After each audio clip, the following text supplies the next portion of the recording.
Raja Canute Agung, sang penguasa Laut Utara. Di sebuah musim dingin yang membeku, ketika salju turun seperti selendang putih yang melingkupi tanah Denmark, lahirlah seorang anak lelaki dalam darah kerajaan.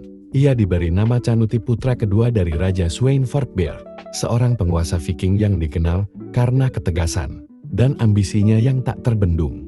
Canute kecil tumbuh di halaman istana Jelling, di bawah bayang-bayang pedang dan suara denting logam. Namun sejak awal, matanya telah menatap lebih jauh dari tanah kelahirannya. Dibekali guru-guru dari Anglo-Saxon dan pelaut tangguh dari Fjord, Skandinavia, Canute tumbuh dengan dua kekuatan dalam dirinya. Kebijaksanaan dari kitab dan keberanian dari pedang. Ia belajar bahasa Latin, hukum-hukum lama, serta kisah-kisah para raja Kristen, sambil tetap menyimpan dalam jiwanya semangat serbuan Viking yang diwariskan oleh leluhurnya. Ketika ayahnya, Raja Svein, berhasil menguasai tahta Inggris dan kemudian meninggal mendadak di tanah asing pada tahun 1004, Canute berada di titik balik kehidupannya. Sang ayah meninggalkan tahta yang rapuh dan penuh tantangan. Canute, yang masih muda, harus membuktikan bahwa darah Forkbeard masih mengalir panas dalam urat nadinya. Namun rakyat Inggris, yang telah lama terpecah karena konflik, tidak menerima Canute begitu saja.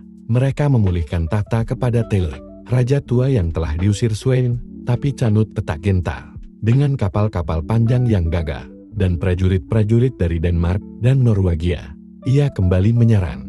Dan pada tahun 1016, dalam pertempuran yang berdarah namun menentukan, ia menaklukkan Edmund Ironside, putra Taylor, dan menyatukan tanah Inggris di bawah kekuasaannya.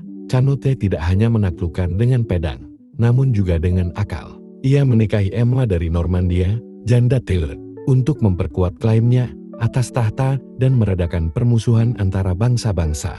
Ia memerintah Inggris dengan tangan besi yang berbalut, beludu, keras terhadap pemberontak, namun adil terhadap rakyat.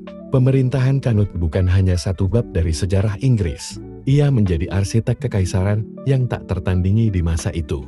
Setelah mengukuhkan kekuasaannya di Inggris, Canute mewarisi tahta Denmark ketika kakaknya, Harald, wafat pada tahun 1018. Lalu, tak lama kemudian, ia menaklukkan Norwegia, memaksa Raja Olaf untuk lari dan merebut kembali tanah leluhurnya. Dengan demikian, terbentuklah apa yang disebut Kekaisaran Laut Utara, kerajaan yang membentang dari Inggris hingga Denmark dan Norwegia, bahkan sebagian Swedia.